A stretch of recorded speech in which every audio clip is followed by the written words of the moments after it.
morning, good afternoon, or good evening, or at any time that you're watching this. So my name is Dalila, and today I'll be presenting chapter 5 on the title, How Are Written Words Recognized? Okay, so let's move on to the next slide. So in this chapter, there are three main subtopics, which are the invention of writing, recognizing written words, and the third one, contemporary models of visual words perceptions. And you can actually find all of that in this book, yeah, which I believe that our doctor has posted this to us, right? So with the time constraints that we have and the limitations surrounded, so I'm gonna do the first part of the presentation the first part of the chapter, which is the invention of writing. All right, so move on. So we will talk about how the writing system was invented, before. So it goes back after the rock age. If you read history, we have this transition of human, whereby from the rock age, they go nomad and then they build their own, what do you call that, village, their own houses. So this Mesopotamia civilization was the first civilization on earth by the human. Means civilization is they have their social system, they have their writing system, they have they can grow their food, they can go trading, they can make relationship with the other civilizations or the other countries. And Mesopotamia, since it was the first civilization in the history, so they actually created a writing system called cuneiform. All right, so if you see the picture in the slide, this is cuneiform writing symbols. So if you can see, it's pointy. All right, so it looks, it looks like, it so cannot be translated. However, they understand it obviously, right? And during the civilizations existed, there was still no paper, so they actually made it into clay surface and they will dry it and it will harden. All right, so it was one of the earliest systems of writing, and the reason why they invented this writing system, because they wanted to record financial transactions. As I said before, they already involved with the trading, they already go, what do you call that, sailing to another country, make a relationship. So they have all of this financial transaction. They have all this buy and sells and a buy transaction, right? So let's move on. Also, this is the ancient China civilization. For me, these two civilization is very unique to compare between Mesopotamia and China, because in China, or during the ancient China civilization, they how their writing system is actually originated. It is because of this turtle shell. Basically, the turtle shell, initially they use it to predict the future. Means they take this turtle shell is hard to pronounce. They take this turtle shell and they burn it on the fire, okay? And the fire will make a crack on the bone, so they call it as oracle bone. So the cracks, they actually predicted their future based on the cracks. All right. However, they also took it as part of their writing system. Okay, so that's a little bit of history. Basically, we have a lot of other civilizations as well. After Mesopotamia, we have ancient Egypt, we have ancient Indus, and then we have ancient China. So all of these four civilizations, they have their own writing system, which is all of them are different. And then, but the purposes on why they created the writing system is the same. So, as you know, they wanted to record the transaction, their financial transactions, and also they also wanted to record the important event. If you see point number 3, to record important event or histories, including their religion, significance, and also their genealogies. All right. So That's how the writings actually evolved from the origin. Okay, so we have other part of civilizations of the world as well. We have Rome, we have Pompeii, we have Greek, and so on. All right. So how does the writing and part of the brains are actually connected? So if you see here, of course, everything what we do, what we think, or whatever we move with our body, it is part of our brain. So for the writing and reading part, okay, for these components, the areas of the brain involved in reading and writing were originally adapted for other visual and motor tasks. So basically, it wants to say that reading and writing has the same function in the brain for visual and also the motor tasks. So if you say here language, reading, motor control, because in order for the writing and also reading to work in our body and how we actually getting the knowledge and also the skills, it doesn't only involve in one part of the brain, if you understand what I mean. It means that it's not like let's say we're doing the reading task, it's not like only one part of the brain is actually functioning at that time, but it actually involves other parts of the brains as well. All right, so let's say somebody or a child who is, or she or he has this trouble to read, to get the knowledge, means something is abnormal happening in their, or in her, or in he or she's, in his or her brain. Okay, in his, on her, and her brain. All right. So let's move on to the types of writing system. So for the writing system, we actually have three types of writing system, and this is very quite confusing maybe for some of us, but maybe for some of you, you don't have this problem. However, so we have three types of writing systems. Number one, logographic writing systems. So what does it mean by logographic? Means it doesn't have any predictable relationship for whatever you see and for whatever it is pronounced. Okay, for example, here in this picture, you may not see the cursor, but I'm pointing at the picture here. There are pictures and also some of the symbols. This is hieroglyphs, ancient Egypt writing system. So I don't know how to pronounce all of this, obviously, because I don't know the language. However, I want to say that whatever you see here, it doesn't have any relation at all. So maybe the picture, you see the pharaoh here, maybe this is part of their writing system. Maybe it wants to convey something. Right, so we have a lot of other languages, for example, Yin, Chinese, Mayan, Egyptian hieroglyphs. This is Egyptian hieroglyphs and others. Okay, so number two, this is alphabetic writing systems. So this is very close to us because we use English language. So English language obviously is the English language falls under the category alphabetic writing systems. So you see here, first point, the words are written as individual characters or letters that correspond to phonemes, mean to the sound, and it's used by most modern languages. And under alphabetic writing system, there is a what do you call that, subtype, which is called as consonantal scripts. Means the alphabetic doesn't have any vowels inside their writing systems. So for example, here consonantal scripts, I put some of the histories. But however, if you see point number two, a pure consonantal alphabet contain no vowels. Okay, for example, the Arabic language and also Hebrew.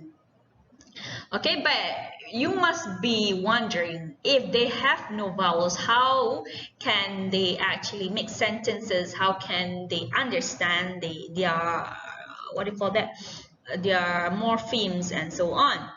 So they put, or they use diacritics, okay, which is a mark that is placed over under the particular symbol or the particular phonemes to represent as a vowel. So this is this what do you call that, this alphabet, I took it from the Persian language, because Arabic they don't have this, but in Persian they have this. So P, B, S, and all of this, and you won't see any vowels. So they will use diacritics, okay, mila, so to show inflection, number one, and also to show vowels. So this is some of the examples, okay. All right, so number three, it is the syllabic writing system. So syllabic writing system, this is quite simple because they use the words are written in symbols, okay, or letters that corresponds to syllables. For example, here this is Cherokee alphabet, Cherokee language. So you see, if they want to say rain in their own language, they will use ga, something like that. All right, so they use 3 syllables to actually convey this is rain. Okay, they represent syllables and are combined to indicate morphemes, to indicate the understandable word. Okay, so this Cherokee, Korea, Central, Yupik, Japanese, and so on. Okay, so some of the terms that you must know is graphemes and direction of writing. We will see this, but graphemes is the written symbol or logograph or letter. So basically you can see it. So you may wonder also what is the differences between grapheme and phoneme, because grapheme and phoneme is, it may have, or it sounds like they have similar definition. However, phoneme is the sound that you make. For example, T, T, okay, that's phoneme. But however, when you write down the letter T, that is grapheme because you can see it and it becomes a symbol for whatever we understand. All right, so the direction of writing, we have, this is very, I think everybody knows, because all of the languages we have in the world, we have different direction of writing. For example, if we write in English, we write from left to right. But if in Arabic, you will write from right to left, okay? And we also have this ancient Egypt, because Chinese language before, ancient Egypt, I said ancient Chinese writing system. I think also they still using this direction top to bottom, but I think the modern Chinese language, they started to write from left to right, okay. And why this is direction of writing is very important for us to actually know about it, because it has some relations to the cognitive processing in ours, and also it's also related to the social norms. For example, let's say you go to the museum and they wanted to display a description card or description table or plate, okay, to whatever they show.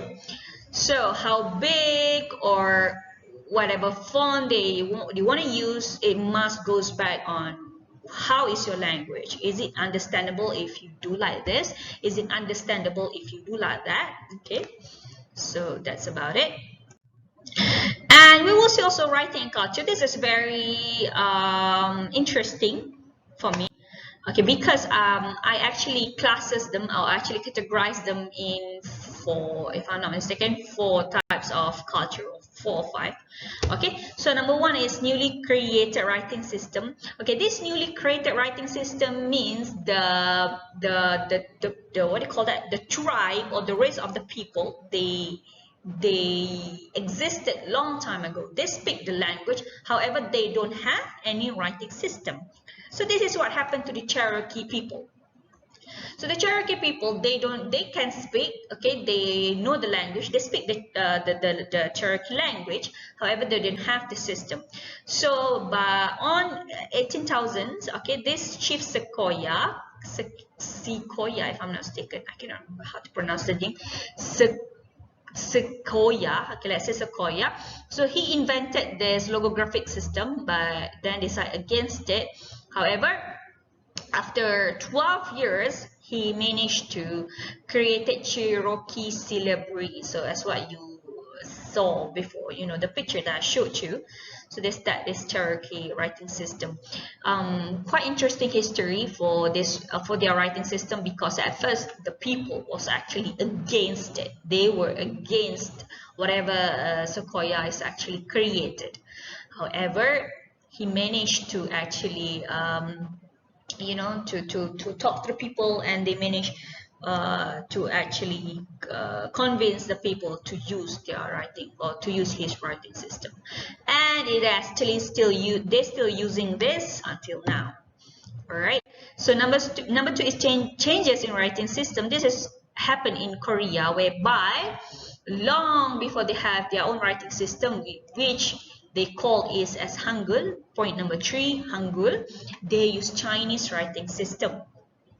So during that time, King Sejong the Great, he thought that the Chinese writing system is actually very hard to master, and the Korean people at that time were very illiterate in reading and in writing. So he actually created Hangul, which contains 28 character alphabet. And it actually took several centuries for the writing to spread and for the people to actually accept it. So this is Hangul writing system. Basically, I think we can master this in one sitting, if you can see all of this. Okay, m, I, mi, k, u, k, mi, ku. Okay, so you know it's America. All right, so next, changes in writing due to political governance. This is what happens when your country have this political changes, with different ideologies in different leaders. So this is what happened to Turkey and Mongolia. So Turkey, initially they used Ottoman Turkish alphabet, so they changed it to Latin script. And Mongolian also, after Russian came to their country, they changed it from Mongolian Cyrillic to the Russian script. So this is the changes. So this is Turkey. So this is the initial script, and this is the current that they use. However, the language is still the same. The writing is different. Okay, same goes to Mongolian. If you see Mongolian language, initially they have this Arabic influence a little bit, and then they change to the Russian way of alphabet. All right, so sometimes we have this language and they have so many writings. Okay, so these happenings we call as digraphia. It means that one language and they have so many writings. So this happens due to the political forces in a country and also because of the geographic region.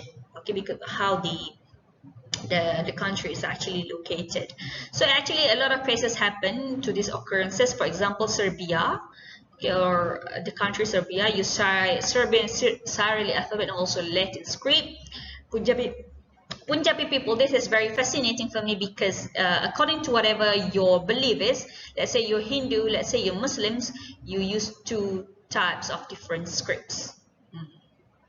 I think in Malaysia also, for example, Malay language, we use the Latin alphabet, all right, the normal alphabet. Also, we use Arabic, or we call it as Jawi. Both of the languages, we can understand it, but the writing is different. Okay, so that's all from me for my presentation. So if anything that you feel like you disagree with me, or you feel like there are some of the points that I missed, or maybe some of the points I got it mistakenly, you can always comment and give some of the feedbacks. All right, so thank you so much, doctor, and have a nice day, guys. So bye bye.